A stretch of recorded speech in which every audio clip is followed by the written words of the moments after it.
विश्वविजेते 7 समुद्रापार ज्यांचा दरारा चालत होता तेही गुडघ्यावर बसत होते जेव्हा पुण्यश्लोक अहिल्यामाता होळकर यांचा दरबार भरत होता.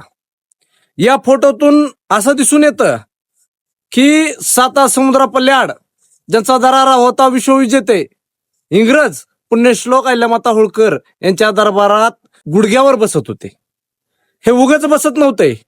आपल्याकडल्या इतिहासकारांनी आपल्याकडल्या लोकांनी पुण्यश्लोक अहिल्यामाता होळकर यांना फक्त आणि फक्त धर्मरक्षणाच्या कार्यापुरतं दाखवून दिलं की यांचं फक्त धर्मरक्षणाचं कार्य होतं.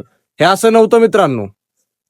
तलवारीचा वार आणि तलवारीचं पातं दाखविल्याशिवाय त्या काळात कुठलाही शत्रू नरमत नव्हता.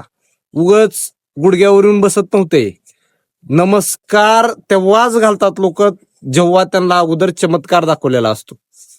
पुण्यश्लोक अहिल्यामाता होळकर या सर्वोत्कृष्ट युद्ध रणनीतिकार होत्या. पुण्यश्लोक अहिल्यामाता होळकर या सर्वोत्कृष्ट राजनीतिकार होत्या. पुण्यश्लोक अहिल्यामाता होळकर या सर्वोत्कृष्ट धर्माभिमानी राजकर्त्या होत्या.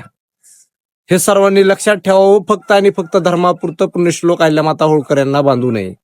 जय मल्हार.